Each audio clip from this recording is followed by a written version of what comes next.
नमस्कार दोस्तों, स्वागत है आप सबका हमारे YouTube चैनल पर। आइए डालते हैं एक नजर दिन भर की 10 बड़ी खबरों पर।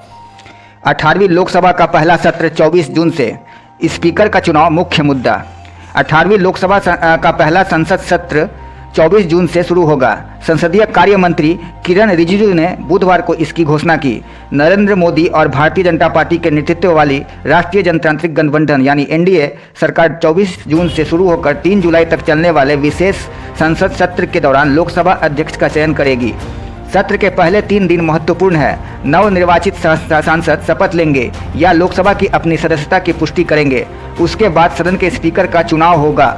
राष्ट्रपति द्रौपदी मुर्मू 27 जून को लोकसभा और राज्यसभा की संयुक्त बैठक को संबोधित करेंगी और अगले 5 वर्षों के लिए नई सरकार के रोड मैप की रूपरेखा पेश करेंगी। किरण रिजिजू ने बुधवार को एक्स पर कहा कि नवनिर्वाचित सांसदों की शपथ, प्रतिज्ञा, अध्यक्ष का चुनाव, राष्ट्रपति के अभिभाषण और उस पर चर्चा के लिए 18वीं लोकसभा का पहला सत्र 24 जून से 3 जुलाई तक बुलाया जा रहा है। राज्यसभा का 264वां सत्र 27 जून से शुरू होगा और 3 जुलाई को समाप्त होगा। लोकसभा स्पीकर को लेकर अभी तक स्थिति साफ नहीं है। टीडीपी या जेडीयू ने अभी तक कोई सार्वजनिक मांग नहीं रखी है। समझा जाता है कि आंध्र प्रदेश की भाजपा सांसद और पूर्व मंत्री डी पुरंदेश्वरी को लोकसभा अध्यक्ष आम राय से चुन लिया जाएगा, क्योंकि पुरंदेश्वरी चंद्रबाबू नायडू की पत्नी भुवनेश्वरी की सगी बहन है। ऐसे में टीडीपी विरोध नहीं करेगी। इसी तरह दक्षिण भारत से स्पीकर बनाने पर शायद इंडिया गठबंधन भी विरोध न करे, लेकिन राजनीति में आखिरी क्षणों में कुछ भी हो सकता है। जम्मू कश्मीर, 3 दिनों में तीसरी आतंकी हमला। जम्मू कश्मीर के डोडा में मंगलवार देर रात एक सैन्य ठिकाने पर हमला करने के बाद आतंकवादियों और सुरक्षा बलों के बीच मुठभेड़ बुधवार को भी जारी है। गोलीबारी में 5 सैनिक और एक विशेष पुलिस अधिकारी घायल हो गए। घटना में एक जवान शहीद हो गया, जबकि अन्य मुठभेड़ में आतंकी भी मारा गया है।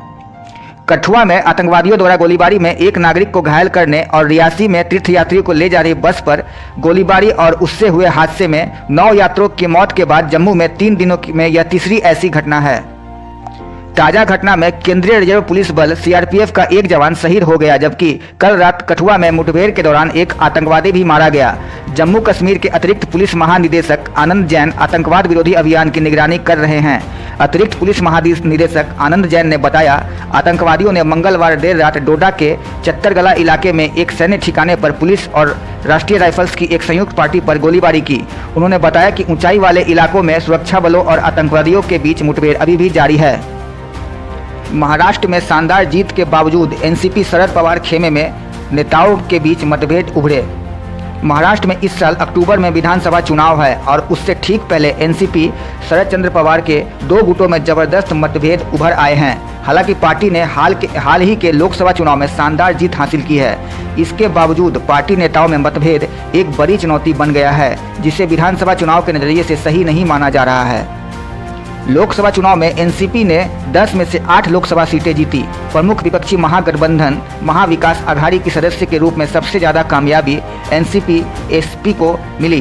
सत्तारूढ़ महायुति की 17 सीटों के मुकाबले एमवीए ने 48 में से 30 सीटें हासिल की। एमवीए में एनसीपी के अलावा कांग्रेस और शिवसेना यूबीटी शामिल है। महायुति गठबंधन में भाजपा एकनाथ शिंदे के नेतृत्व वाली शिवसेना और अजित पवार के नेतृत्व वाली एनसीपी भी शामिल है। एनसीपी ने 10 जून को अहमदनगर में अपना स्थापना दिवस मनाया था।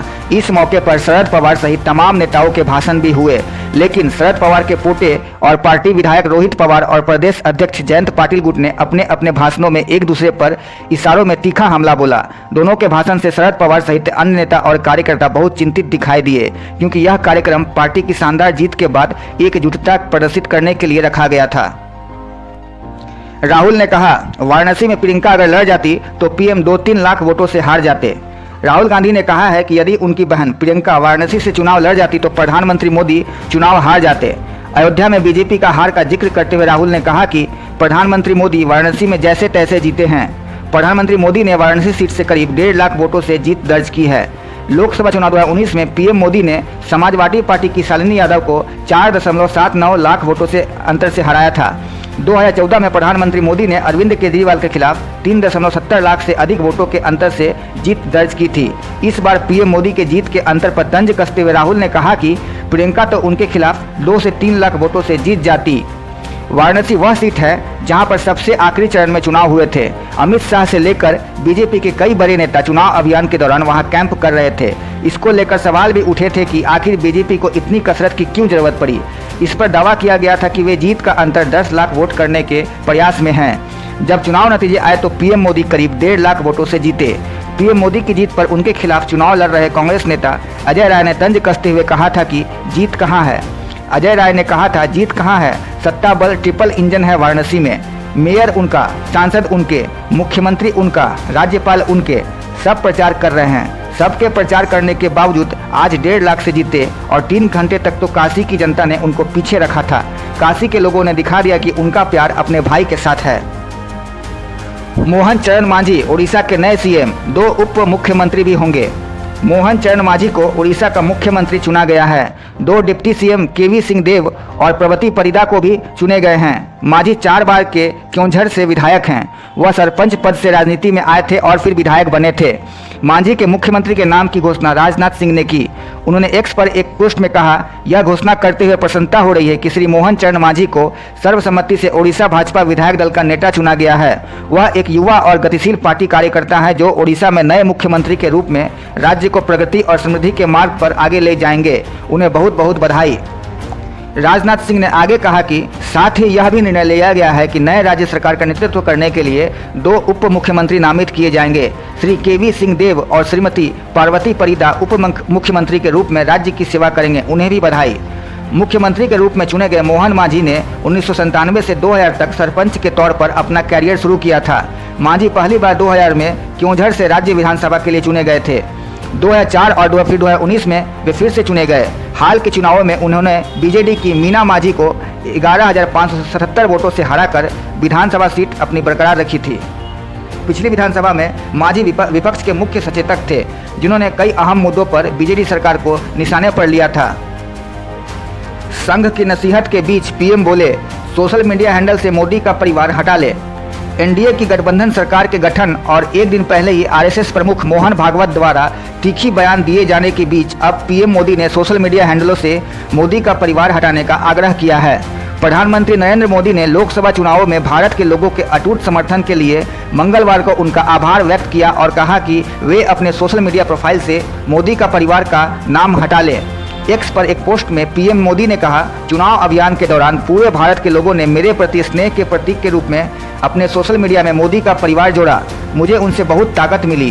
भारत के लोगों ने एनडीए को लगातार तीसरी बार बहुमत दिया है, जो एक तरह से रिकॉर्ड है, और हमें अपने देश की बढ़ोतरी के लिए काम करते रहने का जनादेश भी दिया है। उन्होंने पोस्ट में आगे कहा, हम सभी एक परिवार हैं का संदेश प्रभावी ढंग से पहुंचाए जाने के बाद मैं एक बार फिर भारत के लोगों को धन्यवाद देना चाहता हूं और अनुरोध करता हूं कि आप सब अपने सोशल मीडिया से मोदी का परिवार शब्द हटा दें। डिस्प्ले नाम बदल सकता है, लेकिन भारत की प्रगति के लिए प्रयास करने वाले एक परिवार के रूप में हमारा बंधन मजबूत और अटूट है। प्रधानमंत्री मोदी ने मोदी का परिवार अभियान तब चलाया था जब लालू यादव ने एक बयान से उन पर हमला किया था। आरजेडी की जन विश्वास रैली में लालू यादव ने कहा था कि पीएम मोदी आजकल परिवारवाद का जिक्र कर रहे हैं। उन्होंने कहा कि ये आजकल परिवारवाद पर हमला कर रहे हैं, कहते हैं कि लोग परिवार के लिए लड़ रहे हैं। आपके पास परिवार नहीं है। मैं तो कहता हूँ वह हिंदू ही नहीं है। आपकी माताजी का जब देहांत हो गया तो हर हिंदू अपनी माँ के शोक में बाल दाढ़ी छिलवाते हैं। आप बताओ आपने क्या किया। कोलकाता हाई कोर्ट ने शुभेंदु अधिकारी के खिलाफ जांच पर रोक बढ़ा दी। बीजेपी नेता शुभेंदु अधिकारी के खिलाफ एक मामले में जांच पर रोक को आगे के लिए बढ़ा दिया गया है। 2024 के आम चुनाव से पहले भाजपा नेता प्रतिपक्ष शुभेंदु अधिकारी के खिलाफ उनके सचिव के नाम पर पंजीकृत आवास से नकदी और हथियार बरामद होने के आरोप लगे थे। इसकी जांच हो पाती इससे पहले कोलकाता उच्च न्यायालय का फैसला आया कि जांच पर रोक रहेगी। अब इसी रोक को आगे बढ़ा दिया गया है। लाइव ला की रिपोर्ट के अनुसार जस्टिस अमृत सिन्हा की एकल पीठ ने पहले जांच पर रोक लगाई थी और वर्तमान सुनवाई में 28 जून 2024 तक रोक बढ़ा दी। पिछली सुनवाई में अधिकारी के वकील ने तर्क दिया था कि पुलिस द्वारा देर रात अधिकारी के आवास पर छापेमारी की कार्रवाई जानबूझकर लोकसभा चुनावों के बीच विपक्ष के नेता को परेशान करने के लिए की गई थी। आगे यह भी तर्क दिया गया कि हालांकि आवास अधिकारी के सचिव के नाम पर था, लेकिन विपक्ष के नेता ही परिसर का उपयोग आवश्यक कार्यालय के रूप में कर रहे थे। उन्होंने तर्क दिया कि इसीलिए पुलिस को अधिकारी के खिलाफ बलपूर्वक कदम उठाने से रोकने वाली पिछली रोक वर्तमान मामले में भी लागू होगी। सरकार के वकील ने दावा किया है कि पुलिस की कार्रवाई एक अलग मामले के सिलसिले में थी और पुलिस को इस बात की जानकारी नहीं थी कि अधिकारी द्वारा उस जगह का इस्तेमाल किया जा रहा था। यह दावा किया गया है कि बलपूर्वक कार्रवाई पर रोक केवल विपक्ष के नेता के पक्ष में ही दी गई थी और अधिकारी के सचिव वाला परिसर समन्वय पीठ के आदेश के दायरे में नहीं आ सकता था।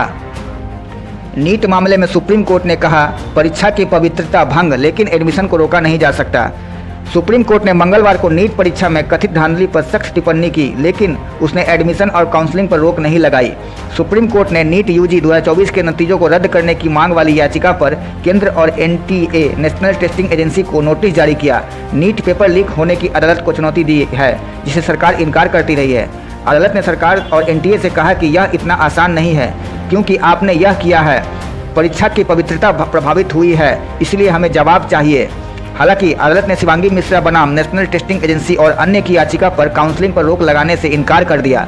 याचिकाकर्ता छात्र छात्राओं के वकील ने जब इस पर बहस की कोशिश की तो सुप्रीम कोर्ट की वैकेशन बेंच ने कहा, हम काउंसलिंग नहीं रोकेंगे, अगर आप आगे बहस करेंगे तो हम इसे खारिज कर देंगे। जस्टिस विक्रम नाथ और जस्टिस अहसानुद्दीन अमानुल्लाह की वैकेशन बेंच ने नोटिस जारी करते हुए अगली सुनवाई 8 जुलाई के लिए रख दी है। अदालत इस साल कथित पेपर लीक और अन्य अनियमितताओं को लेकर नीट यूजी 2024 को रद्द करने की मांग वाली याचिकाओं पर सुनवाई कर रही है। इसी तरह की याचिकाएं दिल्ली और कोलकाता हाईकोर्ट सहित विभिन्न अदालतों में लंबित हैं। पैगंबर मोहम्मद पर कॉमेडी करने पर 7 महीने की सजा, इंडोनेशिया के कोर्ट ने इस निंदा का दोषी पाया। शख्स का वीडियो वायरल हुआ था। इंडोनेशिया की एक अदालत ने मंगलवार 11 जून को पैगंबर मोहम्मद के नाम पर मजाक करने के मामले में एक शख्स को 7 महीने की जेल की सजा सुनाई है। न्यूज एजेंसी एपी के मुताबिक मामले में औलिया रहमान को इस निंदा का दोषी पाया गया। औलिया रहमान ने बंदर लामपुंग में पिछले साल दिसंबर में एक कार्यक्रम के दौरान पैगंबर मोहम्मद पर स्टैंड अप कॉमेडी की थी, जिसके बाद उनका वीडियो वायरल हो गया था। रहमान ने कहा था कि कैसे मोहम्मद नाम वाले लोगों ने पैगंबर मोहम्मद का नाम खराब कर दिया है। इतना ही कहने के बाद उनकी ये स्पीच वायरल हो गई और इससे लोगों की भावनाएं आहत हो गई। रहमान को फरवरी में गिरफ्तार किया गया था और पिछले हफ्ते वो दोषी पाया गया। रहमान के वकील ने मंगलवार को कोर्ट में कहा कि उसका मकसद किसी को भी आहत करने का नहीं था, उससे अनजान में यह भूल हो गई। कोर्ट को इस लिहाज से उसकी सज़ा में थोड़ी रियायत देनी चाहिए। इंडोनेशिया में इस निंदा के लिए 5 साल की सज़ा होती है, हालांकि कोर्ट ने उसे सिर्फ 7 महीने की सज़ा दी है। इंडोनेशिया में इस्लाम, प्रोटेस्ट, कैथोलिक्स, हिंदू, बौद्ध, कन्फ्यूशियस धर्म के खिलाफ किसी भी तरह का गलत कमेंट करना इस निंदा माना जाता है। ह्यूमन राइट वॉच ने फैसले पर हैरानी जताई है। उन्होंने इसे अभिव्यक्ति की आज़ादी के खिलाफ बताया है और इस निंदा कानून पर चिंता जाहिर की है। इंडोनेशिया में इस निंदा कानून इतना सख्त है कि इसके चलते एक गवर्नर रहे शख्स तक को फांसी हो गई थी। 2017 में राजधानी जकार्ता के पूर्व गवर्नर बासुकी तजाहाजा को पुरनाम में को फांसी हुई थी। पिछले साल सितंबर में ही एक इंडोनेशियाई अदालत ने इस निंदा के आरोप एक महिला को 2 साल की सजा सुनाई थी। महिला ने टिकटॉक पर एक वीडियो पोस्ट किया था जिसमें उसने सुअर का मांस खाने से पहले एक मुस्लिम प्रार्थना पढ़ी थी। इंडोनेशियाई लीगल एड फाउंडेशन ने 2020 में इस निंदा के 67 मामले दर्ज किए, जिसमें 43 मामले सोशल मीडिया पर दिए गए बयानों से संबंधित थे। पत्रकार रजत शर्मा विवादों में, कांग्रेस प्रवक्ता को अपशब्द बोलने का आरोप। कांग्रेस प्रवक्ता डॉक्टर रागिनी नायक ने वरिष्ठ पत्रकार रजत शर्मा पर लाइव डिबेट के दौरान गाली गलौज का आरोप लगाया है। वीडियो में कैद हुई इस घटना ने काफी हंगामा मचा दिया है। रागिनी ने अपने दावे को साबित करने के लिए फुटेज को सोशल मीडिया पर साझा किया है। अगर आप उस फुटेज को देखेंगे तो इससे पता चलता है कि हिंदी न्यूज चैनलों पर टीवी डिबेट का स्तर कहां पहुंच गया है और इसके बावजूद टीवी पत्रकारों का एक वर्ग उल्टा विपक्ष पर ही आरोप लगाता है। यह घटनाक्रम 2024 के लोकसभा चुनाव के नतीजों पर एक टीवी चर्चा के दौरान दिखाई पड़ा। नायक के अनुसार रजत शर्मा को उनके लिए हिंदी अपशब्द का इस्तेमाल करते हुए कैमरे पर पकड़ा गया। नायक ने एक्स पर एक वीडियो क्लिप पोस्ट करते हुए कहा, पहले वीडियो एक्स पर मेरे ध्यान में लाया गया था। इस वीडियो में Rajat Sharma live on air मेरे खिलाफ एक अश्लील अपशब्द का इस्तेमाल करते हुए दिखाई दे रहे हैं। मैंने इसे चेक किया, मैंने चैनल से इसी वीडियो की री-फुटेज निकाला। क्या आपके पास कोई जवाब है? रजत शर्मा। हैरानी की बात है कि रजत शर्मा ने सफाई देने या माफ़ी मांगने की बजाय कांग्रेस पार्टी को धमकी दी है कि उस पर वो मानहानि की कार्रवाई करेंगे, क्योंकि वीडियो को तोड़ मरोड़ कर पेश किया जा रहा है। पत्रकार रजत शर्मा की जगह इंडिया टीवी ने इस पर लंबा चौड़ा बयान एक्स पर ट्वीट किया है, जिसे आप यहाँ पढ़ सकते हैं। कांग्रेस पार्टी ने रजत शर्मा से सार्वजनिक माफी की मांग की है। कांग्रेस महासचिव जयराम रमेश ने एक्स पर लिखा, रजत शर्मा एक प्रसिद्ध मीडिया व्यक्तित्व हैं, उनका अपना राजनीतिक झुकाव है, लेकिन कांग्रेस की एक प्रमुख प्रवक्ता जो एक महिला है के लिए इस तरह की अपमानजनक भाषा का इस्तेमाल करना पूरी तरह से अस्वीकार्य है और इसकी कड़ी निंदा की जानी चाहिए। इस मामले में बिना शर्त सार्वजनिक माफी की तत्काल जरूरत है। अब तक के लिए बस इतना ही। ऐसे ही और वीडियो के लिए बने रहिए हमारे साथ। अगर आपको हमारा ये वीडियो पसंद आया तो प्लीज लाइक एंड सब्सक्राइब जरूर करें और हाँ, कमेंट्स में अपनी राय देना ना भूलें। आपकी राय हमारे लिए बहुत ही महत्वपूर्ण है। धन्यवाद।